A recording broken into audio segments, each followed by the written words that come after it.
10 points north. A tree? A magnetic cucumber. No. On that note, no one has ever laughed. Welcome to Virtually Maker Faire.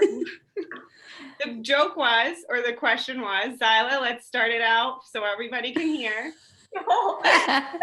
We were doing like 8 bad AV jokes to kill time. It was not a good way to start. We'll have to tell you guys later what that joke is. But thank you for joining us in Zoom. Thank you for joining us online. And welcome to Virtually Maker Faire. We've got an amazing group of panelists today who are going to tell you a little bit about themselves and what they do. So I'm going to turn it around quickly for some introductions. And we'll start, Stephanie, you're first. Oh, but you missed yourself. My name's Jillian. I'm the marketing director of Make, and happy to be with all of these amazing people. Yay! Okay, so I'll go next. And my name is Stephanie. I have a YouTube channel called Stephanie Explains It All, where I talk about all things technology, programming, and electronics. And I definitely use my social media to try to show my work and promote my videos and my makes. And this is why I'm here today. Next. We'll go to Jen. Okay. Hi, I'm Jen Chak. I live in San Francisco, California, in the United States. I work for Adam Savage at his workshop in San Francisco. I am the director of special projects, which means I kind of run the shop and manage big build projects. I also am a contributor to tested.com, and I just started an Etsy storefront. So I wear a lot of different hats, but I also totally use my social media pretty much exclusively as my maker portfolio. So that's also why I'm here. Zyla. Hey everyone, my name is Zyla Foxlin. My background is in microtronics engineering, but I do a lot of like engineering related or engineering inspired woodworking of late. I'm also the founder and executive director of a nonprofit called Beauty and the Bolt, and our mission is to lower the barrier to entry for women and girls and minorities in STEM and making and the trades. Our Princesses of Power Tools program has taught over 5,000 kids how to use power tools for the first time. And I also recently started my own YouTube channel, which is just my name, Zyla Foxlin. Thank you. And last but not least, Anna. Hi, thanks for inviting me. Hi, I'm Ana. I live in Mexico City, and I'm founder and CEO at Epic Queen. Epic Queen, what we do is giving girls the tools to make confidence and to be more confident, but around STEM. And my background is in animation and digital arts, and also I have a little small YouTube channel in Epic Queen and as Anna, like Anna Queen. So you can find me on YouTube. Awesome. Well, welcome everybody, and thank you again for joining us. We're going to go over a little bit about how these women have come to establish who they are and how they use social media as an asset. So in the making industry, why do you feel it's important to have a business account or to present yourself in a certain way on social media? I'll go first then. Well, this is something that I think is super important to have a maker or professional account. And then we'll talk about the content, but just having the accounts on social media is, to me, very important because I've met a lot of makers on Maker Faire and that they don't have any social media accounts and their work is amazing. And then I don't know how else to see their work. Maybe they will have a website and I could try and remember their website, but on social media, if I follow them, then I can continue to see their work constantly and just basically follow them. And then like make friends, like everybody here I met because of social media and like Maker Faire, but also because of social media, like, oh yeah, I follow you. I know your work, Zyla, or I know your work, Jen or Anna. So I think, in my opinion, having a maker account, a professional maker account, really helps with the networking and connections that you make along your career. Thank you. I'm gonna second everything that Stephanie said and add, at one point, like when I was in college and I was putting videos on how to use tools on YouTube, I was in a really intense interview process for a very competitive co-op program.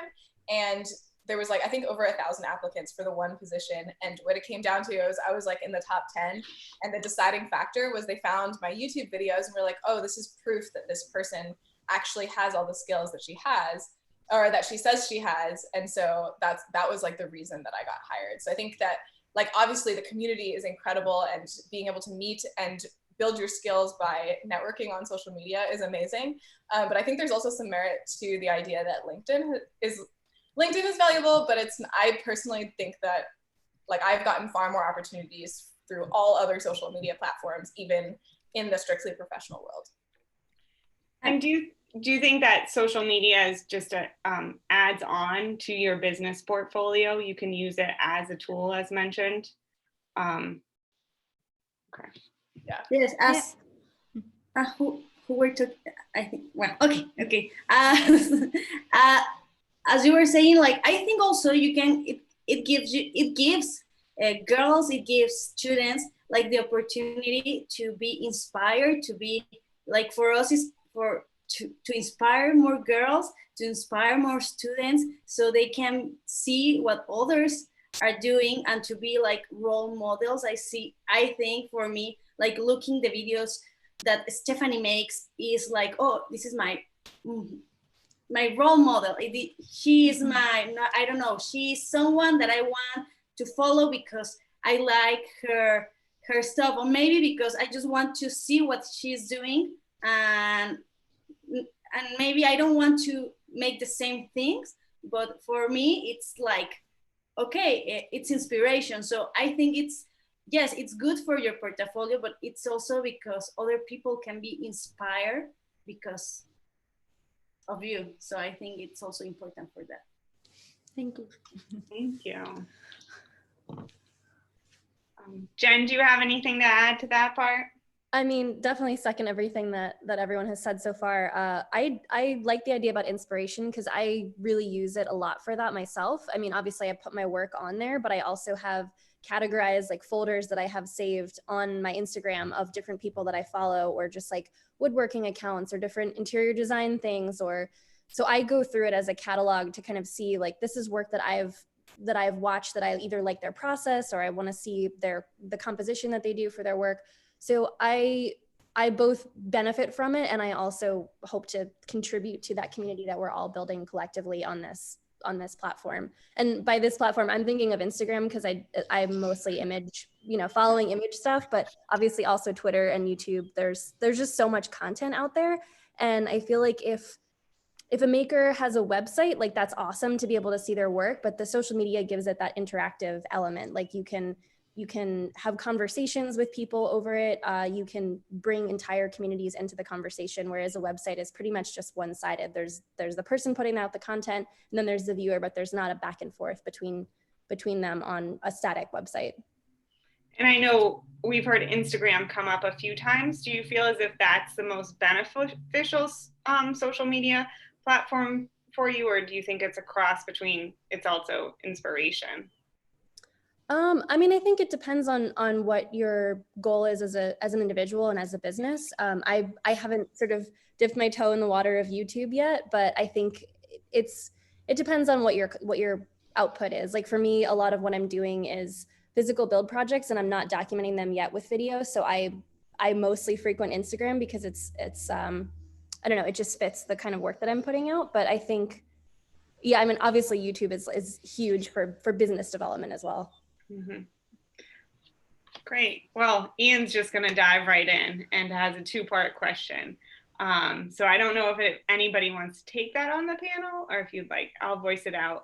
One, I often make one post on Instagram, Twitter, and Facebook for a project, and I struggle to find ways to keep talking about the same project. How have you found ways to keep posting and talking about the same project and keep it fresh?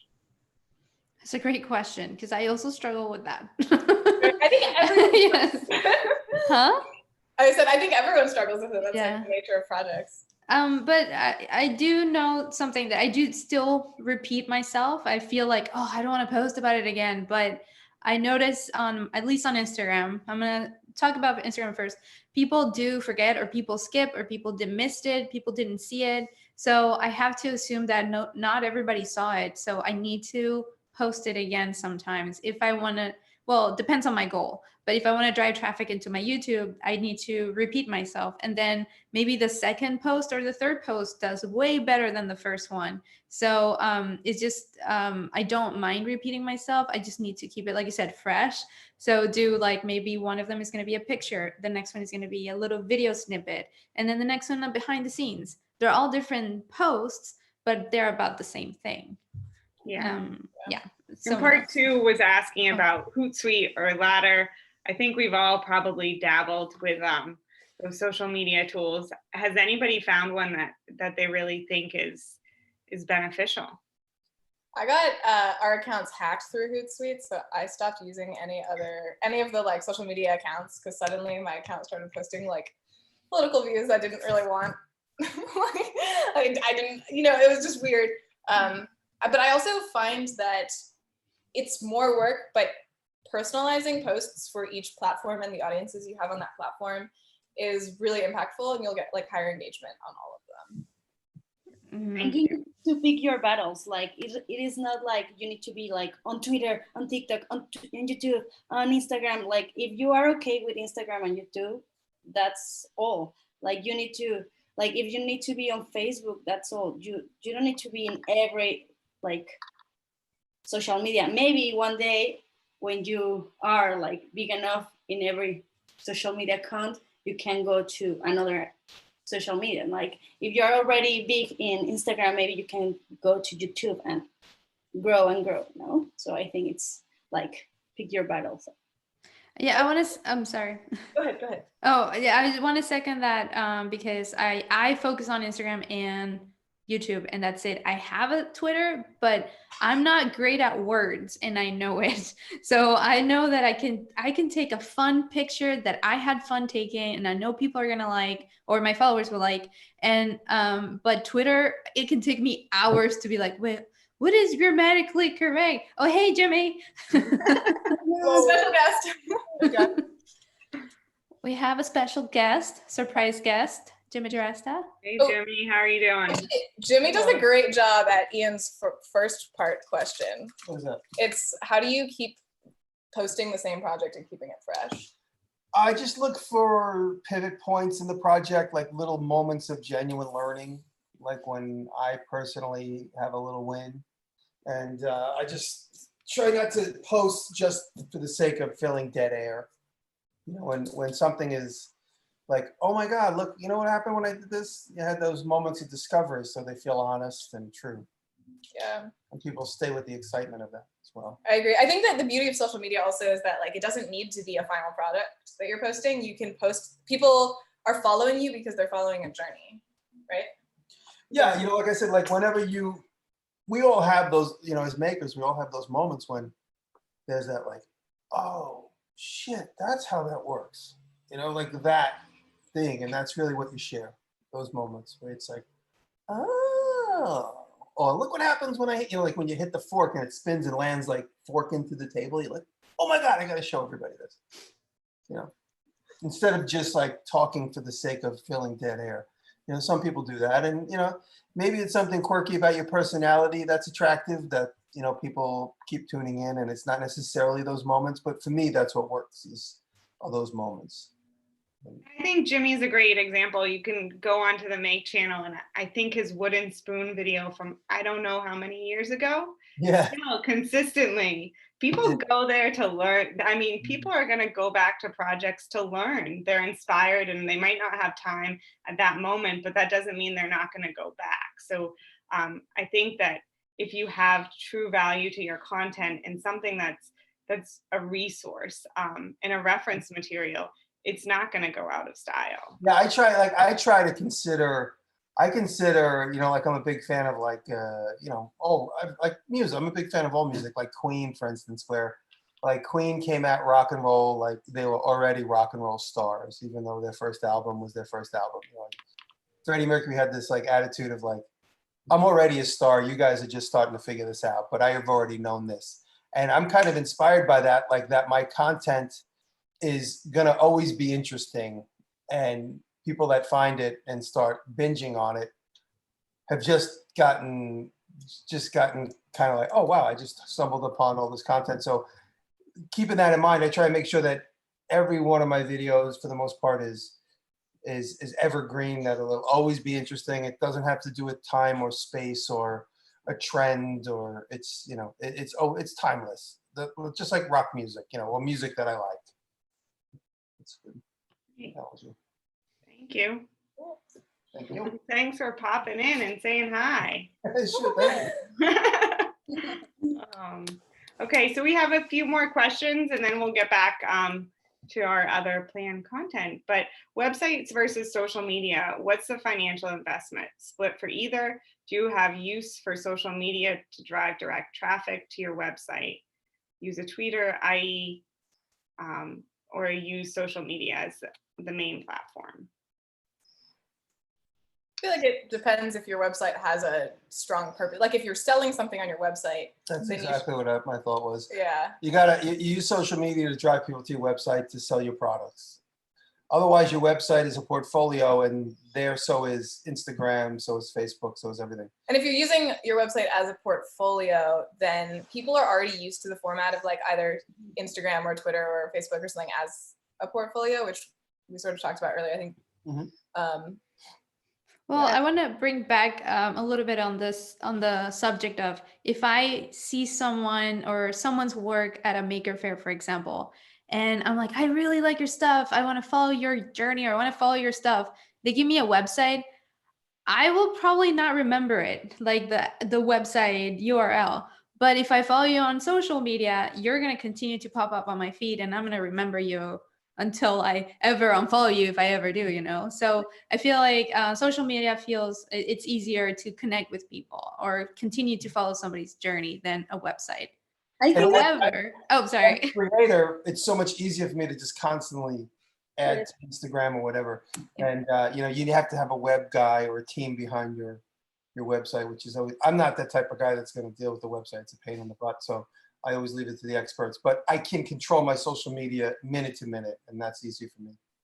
I have seen that the website can work if you have like your own workshop, like online workshop, like if you have your some like course, like online course, and then you can post it over and over again, and then you have like, if you have an online course, well, you can monetize around that course, and then you can have the social media account and send people to your online course, so you can monetize there and monetize here. And so it depends on what you want to do. Yeah.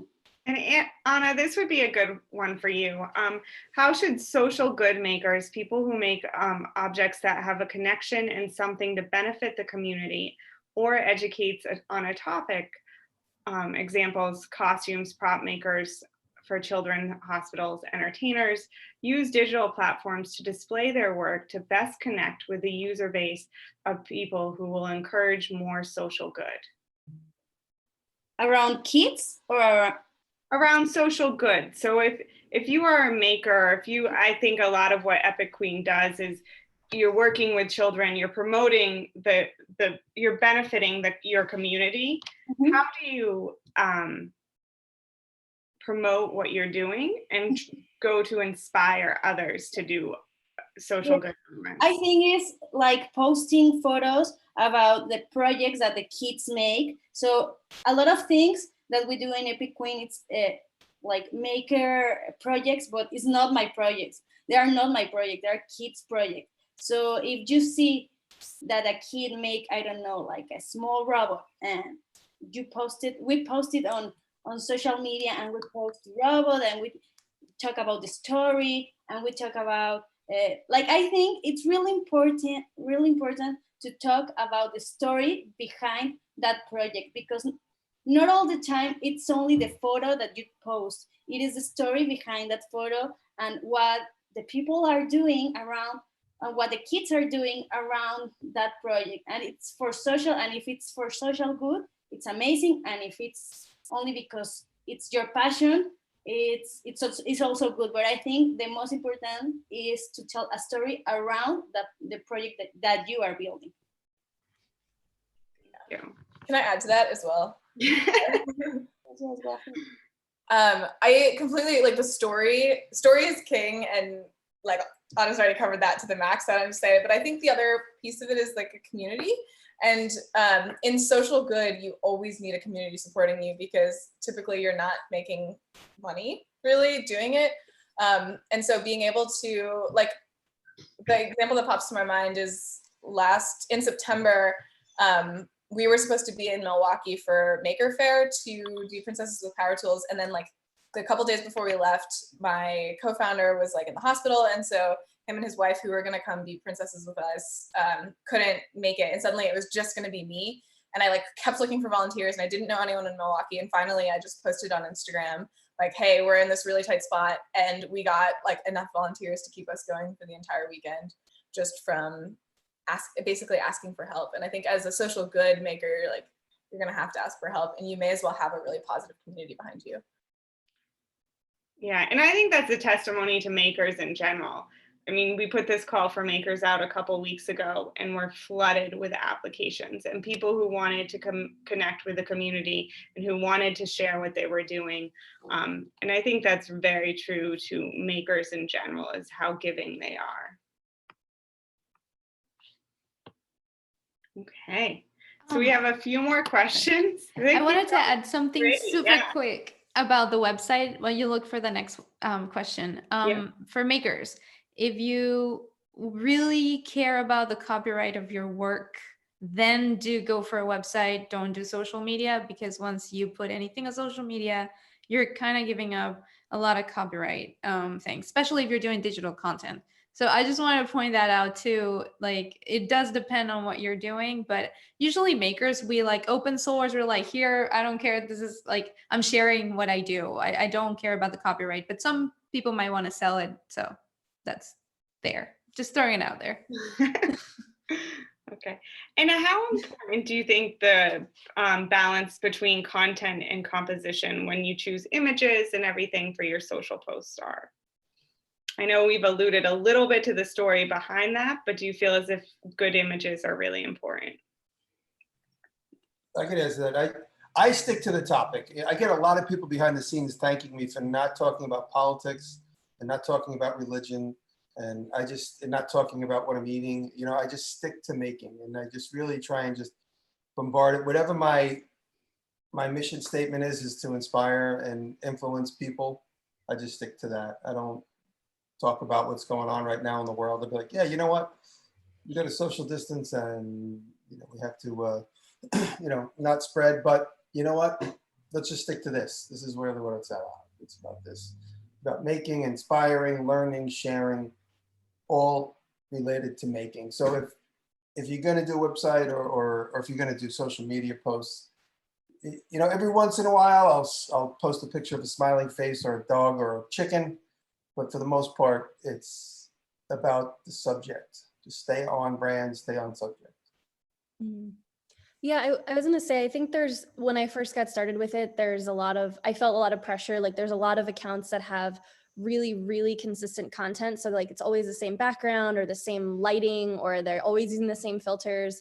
And I was like, the type of work that I make is never gonna be, like, I'm not selling a product that's going to be the same every time. It's like, today I'm working in this environment, today I'm at this museum, today I'm in this shop. So it varies, but I try to keep sort of like finding, like, I would encourage people to find their voice. Like, it doesn't have to be like your very specific branding, but just like think about who you are as a maker, what you want to share with people, what design aesthetic you have. Are you a woodworker? Are you a cosplayer? Like, what is your sort of flavor, and then try to stick within that. So every image doesn't have to be the same exact composition and lighting, but if it's you, if it's authentic to you, then I think you'll get that consistency throughout your posts. And I like, my content varies. Some days I'm like posting a picture of a big build we did in a museum. And then other days I'm like, hey, here, look at this beautiful pile of gorgeous sawdust, all these like wood shavings. So it's all storytelling, but I feel like I try to stay in my lane of what's Jen, and then that hopefully gives a consistent thread throughout all of my content. If it comes, just one more thing for me, if it comes to Instagram, I almost never will shoot a selfie and talk unless it's like a real important bulletin. For the most part, I'm shooting a tool or I'm talking from behind the camera. And if it's something that I want people to really pay attention to my face and my mouth, then I show my face. But for the most part, I almost never show my face, because when I see myself watching other people's content, I almost never have their sound on. And if it's their talking head, I just go ta ta ta ta ta ta ta ta till I see their hands or till I see their object. And then later on, they'll be like, hey, did you hear what I had to say today? I'm like, no, I didn't watch it. I watch it with the sound though.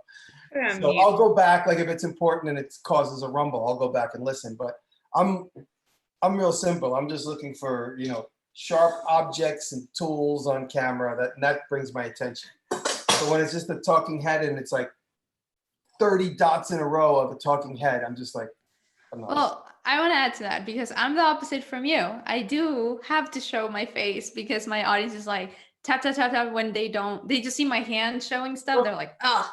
Well, then you have a different connection with your audience. Yeah. And there's nothing wrong with that. Absolutely nothing wrong with that. But I agree with you, like limit yourself. Like I think no matter what, having 30 stories or like 100 stories, and you see the little dots, you're like, oof.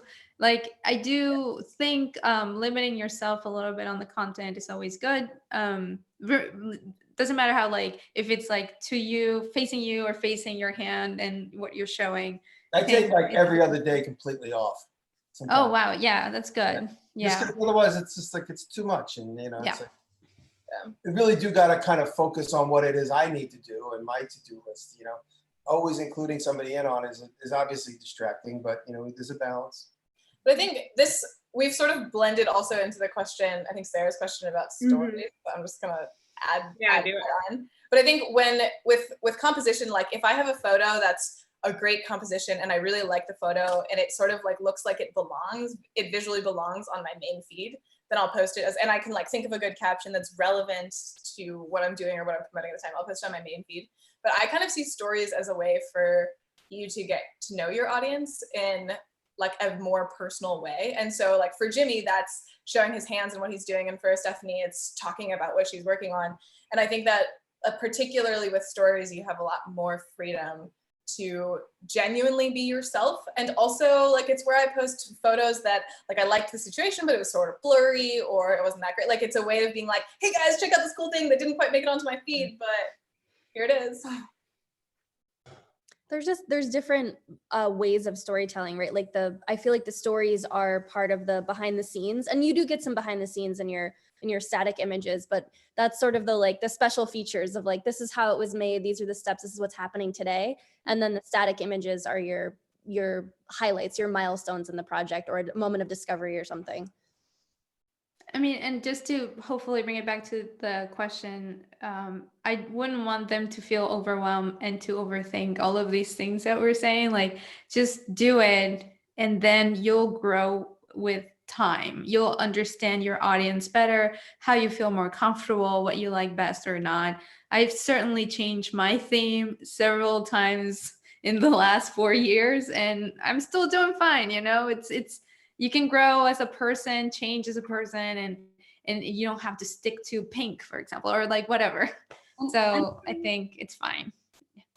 And I think it's important to remember every time that it is for us, and if the project is not about the followers, it's not about like having more fans, like it's about what you love to do, and that's because we are makers. And I think we need to remind ourselves every time that, because sometimes it's like, oh, I didn't have enough likes. And I think that sometimes it's better to enjoy the process, post a photo about a project that you love, and then you see the result. If someone didn't like, who cares? It's your passion, and I think it's better in that way. So I think it's both, like preparing your social media and that looks pretty, for the fans, and but also love what you are doing, you know, every time. Yeah. Thank you. And I think it's Jimmy and Stephanie are a perfect example. They obviously have very different audiences who are looking for different things. And if you're starting out, you're going to figure out what your audience is, how they respond, and where you fit. And I mean, if you look at Make compared to Maker Faire, they're very different audiences. And there's different things, and that's okay to figure out that you might not just be in one niche, or you might be. And everything is different about that.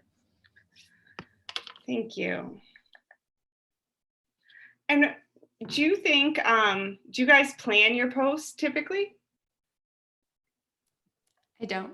I only post like when I think Anna was saying, like I have to have fun with it. So for example, today I posted my hand holding a little maker circuit board, and it was like I had the idea of like I should post something about Maker Faire today, but I don't know what. And then I was going through my lab and I was like, oh, this is so cool. What if I take it from overhead and then fix the light? So I have fun doing that, like fixing the lights around me, making sure the stuff behind it looks cool. And then if I have fun, I post. I would never want to force a post. I don't want to do that, and I don't do that. But I think, yeah.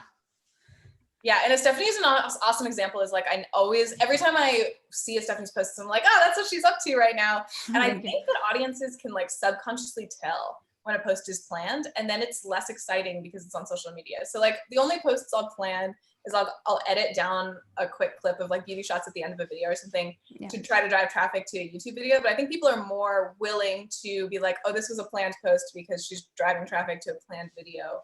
But for the most part, I think if you plan things too much, they don't come across as genuine. On a rare occasion, I get asked by, like, for instance, Lowe's recently asked me to post a couple things. And it's funny, you can tell the people that make these plans do not have an Instagram account. They think they know what they're doing. They're like, on Saturday at 1 o'clock, make sure you post this. And then after that, an hour later, I'm like, it absolutely is completely random. It doesn't matter. If the content is good, you could post it at 1 in the morning and it doesn't matter. You get 24 hours for the entire world to get a glimpse of it. And if it's exciting content, it will get traction. If it's scripted and hokey, I'm doing it for the money. The fans know it. They'll just pass by and go, oh, Jimmy just made a few $1,000. Good for him. But the advertisers don't want to hear this. They don't want to let us do what we want to do. Here's a hokey ass script, post it at this time, and make sure you follow it up with 2 frames on it. I'm like, okay, whatever you want to do. My fans just watching me. You know, it's like watching me climb a ladder and paint a house for 10 minutes. It's exactly what, and you know, they want it to be genuine, authentic, but they want to get involved. They want to put their thumb on it. Yeah. Fans don't care. But if they just give me the product and let me just use it and never mention the company name, it'll get more honesty. Yeah.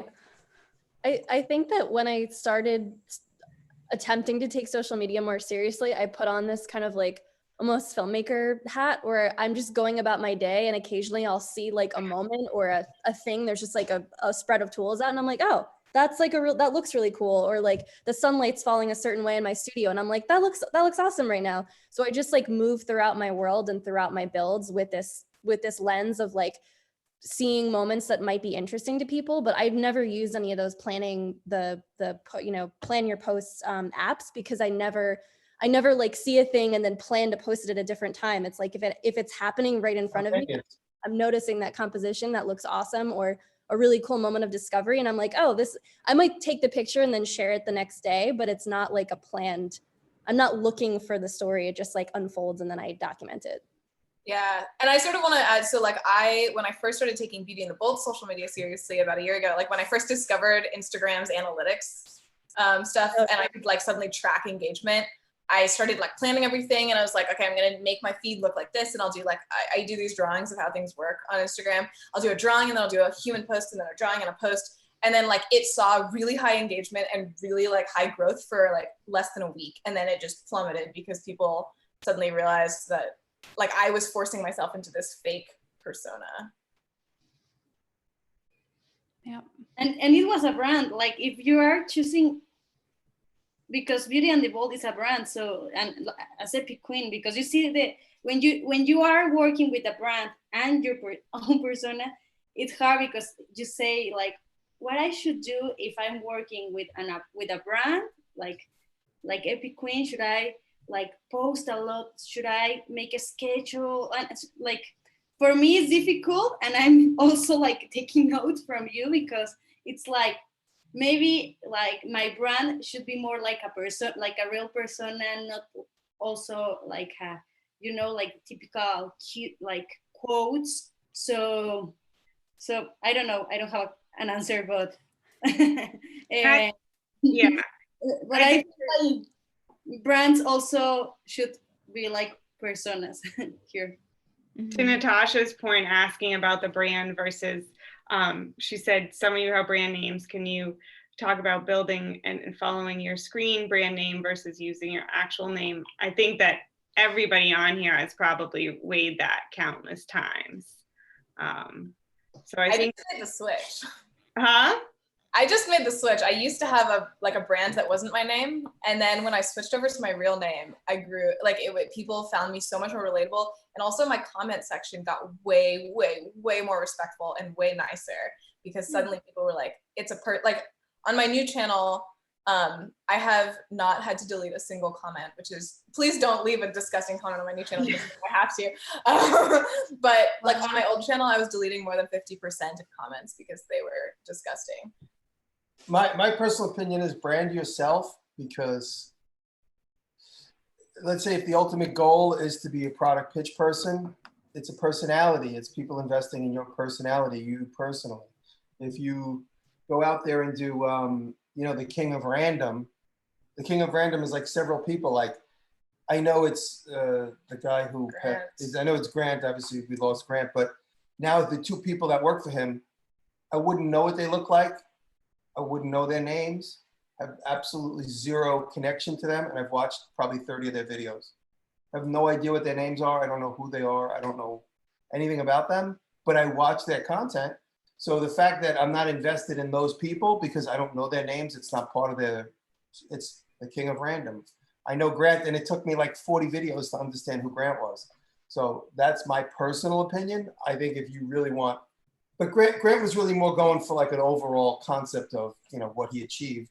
But personally, I think like if your goal is ultimately to be a pitch person or a personality on TV or just a teacher, you know, an internationally known teacher on social media, I think people will connect with you through your real name and not through some.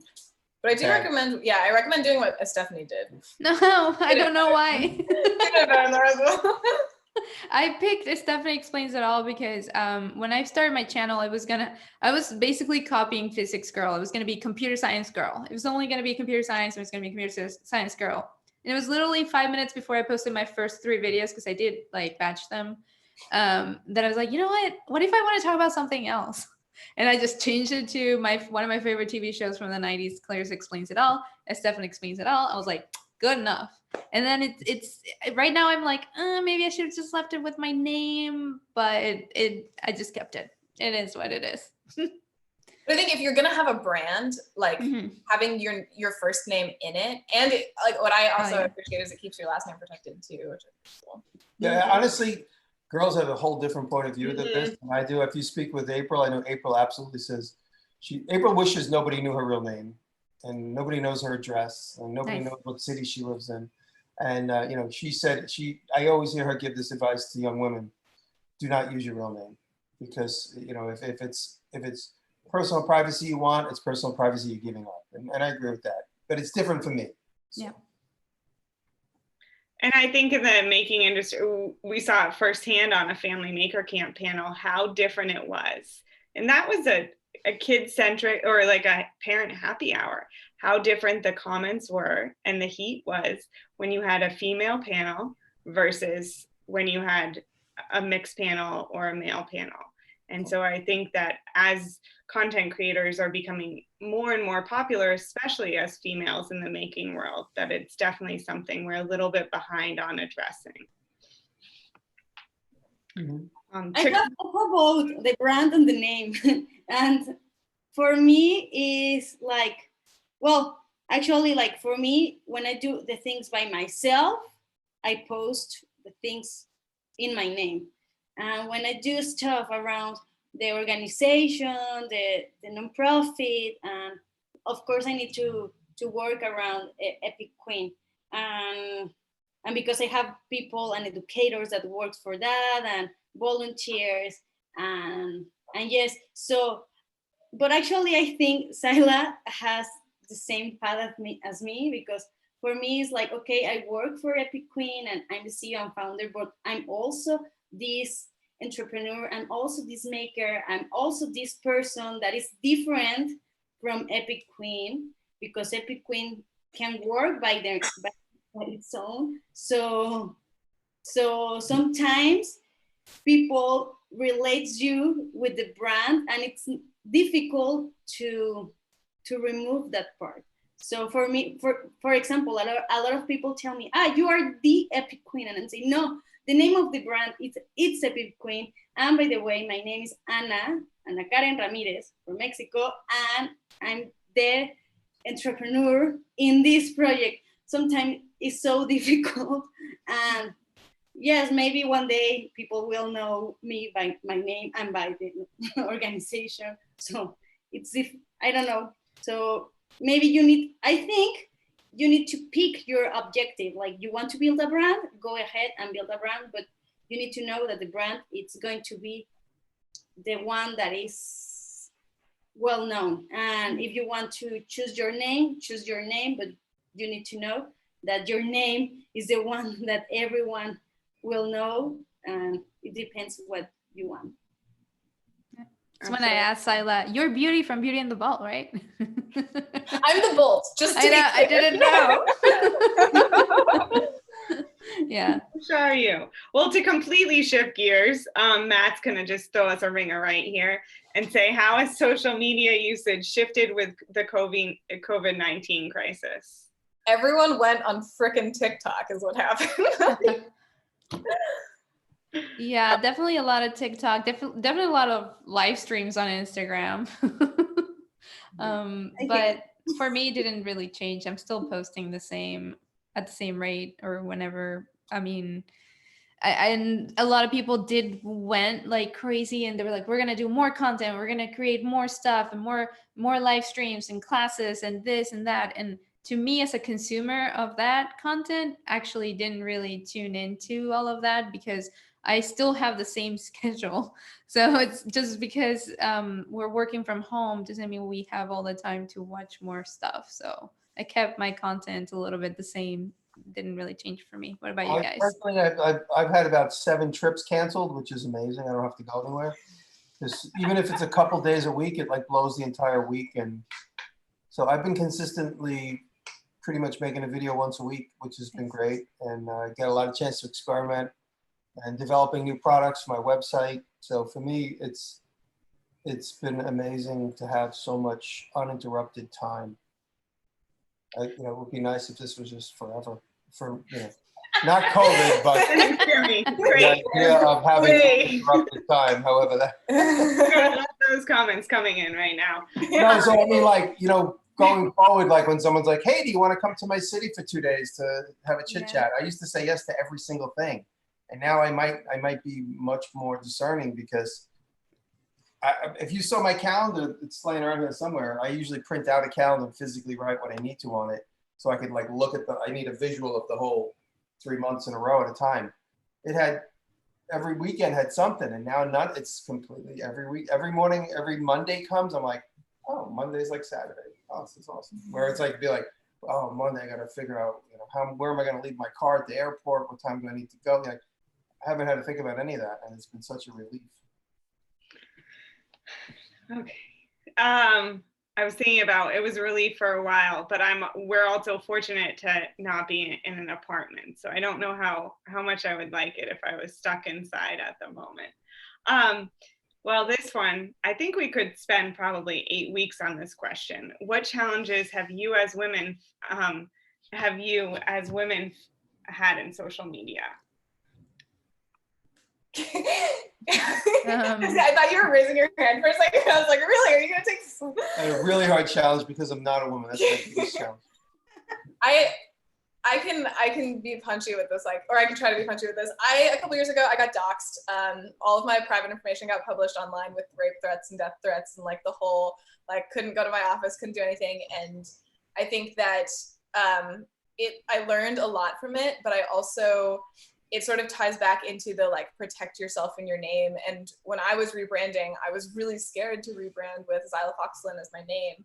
But I realized that like the damage has already been done. If you Google Xyla and maker or like engineer or anything, there's not a lot of Xylas in the world. I'm like really, really easy to find. But I guess, I don't know, my advice would be to like make sure that if issues do come up, you're screenshotting absolutely everything, report things, even if you don't think that if you're not scared yet, like they can always take a turn for the worse, and just be very careful about what kind of information you share about yourself, because you never know when it can get used against you. Not to be really dark or anything. I think it's an unfortunate situation that we face. And now to shift gears again. Jimmy, Addison teaches engineering and design.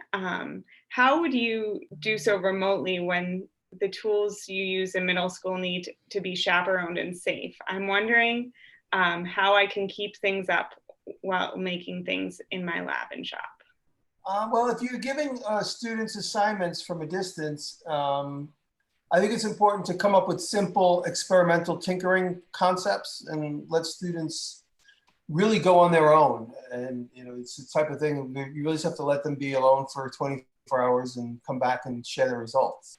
And I always encourage my students who we met once a week, go back and, for instance, do a book bind for the first time, and then come back and share your results. And let's all look at the successes and the failures, because they're both as important as each other. So perhaps just giving like a straight up assignment, and it's not about that hour you spend with the students, it's about the hours they spend alone by themselves and just reviewing it. And you need students that are obviously emotionally engaged in what you're teaching. So the idea of like, hey, whoever's successful is the winner, that's completely the wrong approach in my opinion. I think it's, hey, everybody, let's go tinker. The goal is to learn. It's not to win. It's not to have the most successful finished product. It's tinkering and, oh, you did this. Well, you know what, everybody, look at this result. It's not to shame somebody, but it's to like use each person's experience alone in the secondary meeting of, let's look at the results. This was successful because this was not successful because, it could have been programming. It could be experimenting with mold making materials or sculpting materials or processes or designing a package.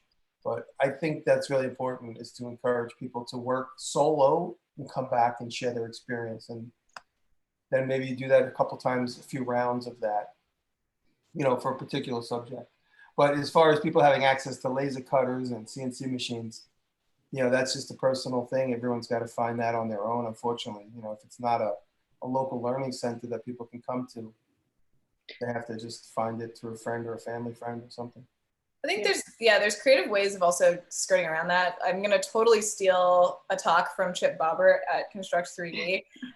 But he talks about how like they used to teach mold making with like silicone and hazardous chemicals, and then they just switched to soap because it teaches all the same stuff and it's, house safe and accessible. So like think about, concepts that you're teaching and then like other ways to teach them. Mm-hmm. Yeah, it's more about the physicality of it than, ultimately you got to process the experience, but if you're starting from scratch, how can you, I would give my students an assignment like, I'd say, okay, everybody go get an apple. Everyone has an apple in their hands. All right, now design a package around that apple. What is, also think about what's your marketing for that apple. Is it going to be shipped in a shipping label? So it doesn't have to, if it's going to be on the store shelf, so all these different experiences, again, that's just a package designing assignment, but, you got to get creative and think of all the avenues for any particular assignment that you've given out. Well, thank you. So we are coming up on our time, but I do want to thank everybody for joining us. And if there's any last minute questions, thoughts, reflections, now would be the time to share. Jen, go for it. Last minute thoughts. Yeah. I don't know. I was trying to look and see if there's questions that we didn't get to so that people can have their questions answered. Yeah, I see a lot of people talking about the name situation and how they don't want to change it, and Do you have any thoughts on that? Because I know you also have like a brand name, right? I mean, I use Shack Attack, which is a portion of my last name. It was my nickname in high school, and I just I just stuck with it. I don't know. I'm not. I don't have enough visibility, I guess, to be super worried about. I mean, people already know what my last name is, so I'm not trying to hide my identity. I definitely don't, let people know exactly where I live or anything like that. But in terms of like branding yourself as an individual versus a brand, I don't know. I think it just depends on how you're trying to position yourself. Are you branding like yourself as a thing, or are you branding a product line? I don't know. I don't feel like I'm necessarily the right person to answer that question.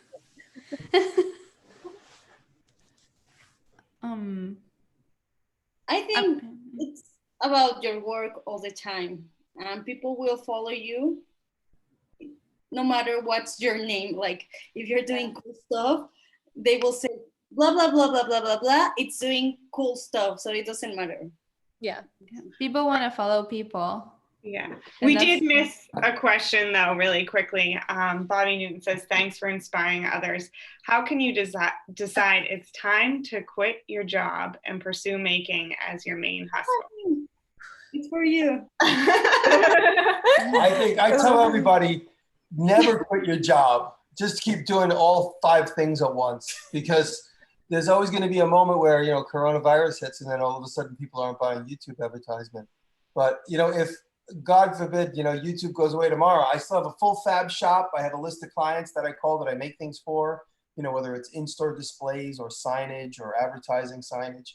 Never stop doing any of that stuff, because I've seen a couple of my creative friends that are, relying heavily on YouTube advertising, and it's diminished. It's not gone, but it's diminished, and I see them kind of biting their nails. And, if they still had that programming job or that steady income that they could have negotiated with their previous employer and say, hey, I'm working from home now, but the influence I'm getting, I could impart on you a little bit. And it's not just a job anymore. It's more of me helping you, you helping me.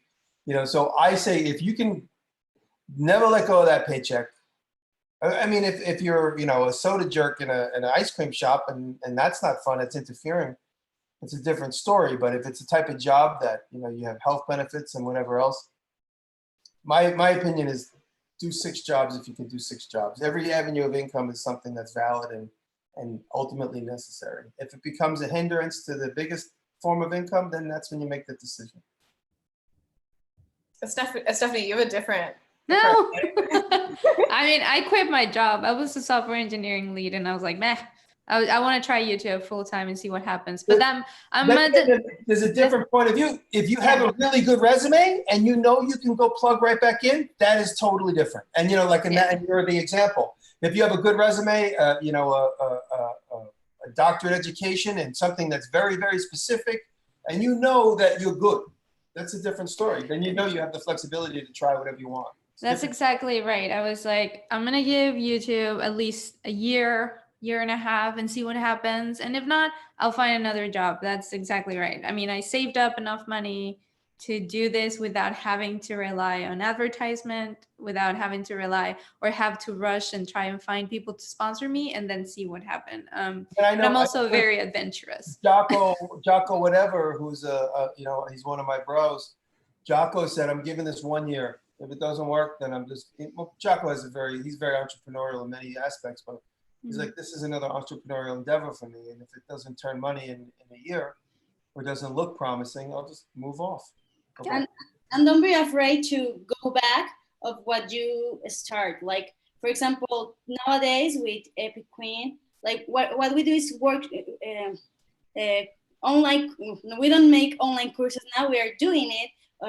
We have our workshop, our studio, but our maker lab is small, and we do things with small kids, with small girls, and it's life. So nowadays what I'm doing is, okay, I'm going to do stuff online for them, like changing, okay, but also she dropped. I think I know what she was talking about, how she had to adapt because of the virus, and she had a studio and a classroom, and now she has to do online classes, and she's doing it via YouTube. finish that for her. Thank you all for joining. We are going to wrap up and say goodbye. Thank you for attending Virtually Maker Faire. It's been a whirlwind, but we really appreciate you all being here. Thank you for having me. Thank you. Thanks. Have a good one. Bye. Thanks for coming, everyone. Bye.